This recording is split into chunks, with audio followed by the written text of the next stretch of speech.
শরীয়তপুর থেকে বন্যায় আটকে পড়া মানুষদেরকে সাহায্য করতে আমরা সকাল সকালে বেরিয়ে পড়ছি। সারাটা রাত্রি ভরে বন্যায় আটকে থাকা অসহায় মানুষদের জন্য আমাদের শুকনো খাবারের প্যাকেজিং কাজ ধৈর্য সহকারে সম্পূর্ণ করেছি। তবে যাত্রার সময় আমাদেরকে ভোগান্ত বৃষ্টির কবলে পড়তে হয়েছে। এখন আমরা কুমিল্লার উদ্দেশ্যে রওনা হয়েছি।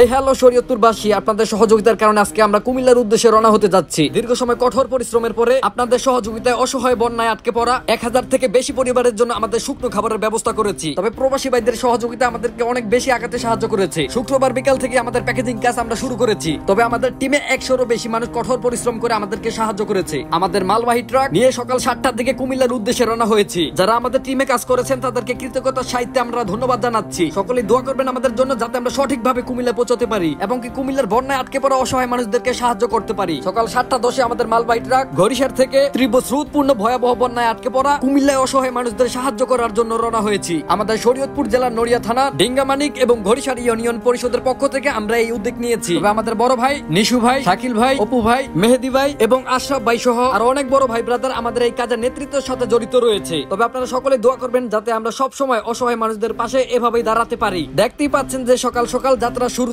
আমাদের বৃষ্টির ভোগান্তিতে পড়তে হয়েছে। আপনারা সকলে জানেন যে এখন বাংলাদেশ একটি কঠিন পরিস্থিতির ভিতর দিয়ে যাচ্ছে। এই মুহূর্তে আমাদের এই জেনারেশনদের উচিত বাংলাদেশ কিংবা বাংলাদেশের অসহায় মানুষদের পাশে দাঁড়ানোর। তবে আমাদের পক্ষে যতটুকু সম্ভব বন্যায় আটকে পড়া আমাদের ভাই বোন কিংবা মা বাবাদেরকে সাহায্যের হাত আমরা সাধ্য মতন বাড়িয়ে দিয়েছি। আর যারাই আমাদেরকে সহযোগিতা করেছেন তাদেরকে অসংখ্য ধন্যবাদ এবং কৃতজ্ঞতা জানাচ্ছি। কেননা আমরা আপনাদের যতটুকু সাহায্য পেয়েছি আমাদের ধারণার বাইরে ছিল। কখনো কল্পনাই করতে পারিনি যে আমাদের ঘড়িসার পণ্ডিত স্যার কিংবা প্রবাসী ভাইয়েরা আমাদেরকে এতটা অর্থ দিয়ে সহযোগিতা করবে। তবে অর্থ উত্তোলনে আমাদের কয়েকজন বোনেরও কাজ করে গিয়েছে গ্রামের মাঝে। আপুরা, আপনাদের এই সাহায্য আমরা কখনোই ভুলতে পারবো না। অসংখ্য ধন্যবাদ জানাই আপনাদেরকে। মেয়ে হয়ে আপনারা যতটুকু করেছেন আমরা তার জন্য অনেক অনেক কৃতজ্ঞ আপনাদের কাছে। তবে আমাদের ঘড়িসার পণ্ডিত স্যারের নিশু, শাকিল, অপু বন্যায় অসহায় মানুষদের জন্য বিনা স্বার্থে দীর্ঘ সময় ধরে পরিশ্রম করে যাচ্ছেন। বাংলাদেশের প্রত্যেকটা জেলার মানুষ যার যতটুকু সাধ্য রয়েছে ততটুকু দিয়েই ভয়াবহ বন্যায় আটকে পড়া ফেনী, নোয়াখালী এবং কুমিল্লার মানুষদের পাশে দাঁড়ানোর আহ্বান জানাচ্ছি আমাদের টিমের পক্ষ থেকে। যতটুকু পারেন অর্থ দিয়ে কিংবা সঠিক তথ্য দিয়ে অসহায় মানুষদেরকে সহযোগিতা করে যান। মনে রাখবেন, মানুষ হচ্ছে সর্বশ্রেষ্ঠ জীব, তাহার উপরে নাই। তবে আমরা